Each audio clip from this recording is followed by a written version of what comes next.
ગુજરાત પત્રકાર એકતા પરિષદ દ્વારા ભાવનગર અને બોટાદ જિલ્લાના પત્રકારોને આપ્યું વીમા સુરક્ષા કવચ. દરેક પરિષદ તમામ પત્રકારોને 10 લાખનો જીવન વીમા આપવામાં આવ્યો.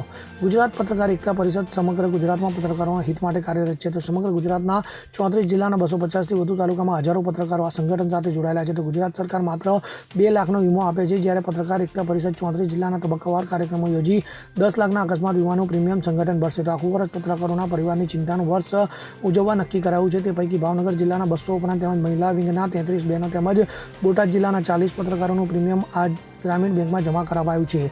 ભાવનગર એક ટૂંકી નોટિસમાં ઉપસ્થિત રહેલ પત્રકારોની હાજરીમાં વીમા કવચ વિશે માર્ગદર્શન આપ્યું હતું. તો ગુજરાત ગ્રામીણ બેંકના મેનેજરે પણ ઉપસ્થિત રહી માહિતી આપી હતી. ત્યારબાદ બોટાદના પત્રકારોના ડોક્યુમેન્ટ સાથે પ્રીમિયમ જમા કરાવાયું હતું, જેમાં બોટાદ જિલ્લાના પ્રમુખ ધર્મેન્દ્રભાઈ લાઠીગરા, ભાવનગર જિલ્લા પ્રમુખ મિલન કુવાડિયા, ઝોન 1ના પ્રભારી રાજેશભાઈ શાહ, ઉપપ્રમુખ ડાવરા મહિપતસિંહ જાડેજા તેમજ ભાવનગર પ્રભારી સંજય ડાભી સહિત મોટી સંખ્યામાં પત્રકાર ભાઈઓ બહેનો ઉપસ્થિત રહ્યા હતા. તો પ્રદેશ અધ્યક્ષ દ્વારા પત્રકારોના પરિવારની ચિંતા માટેનું અભિયાન ખૂબ સરાહનીય હોવાની પત્રકારોમાં ચર્ચા થઈ રહી છે. તો દરેક જિલ્લાના પ્રવાસ કરી કેમ કરવાની જરૂર પડે તો રોકાણ કરીને પણ રાજ્યના બાકી 32 જિલ્લાના પત્રકારોને મહત્તમ વીમાનો લાભ મળે તેની ચિંતા વ્યક્ત કરાઈ હતી.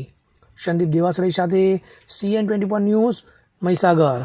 હવે જુઓ દેશ દુનિયાની તમામ ખબરો તમારી આંગળીના ટેરવે. ઉઠાવો મોબાઈલ અને Google Play Store પરથી ડાઉનલોડ કરો અમારી CN24 ન્યૂઝ મોબાઈલ એપ.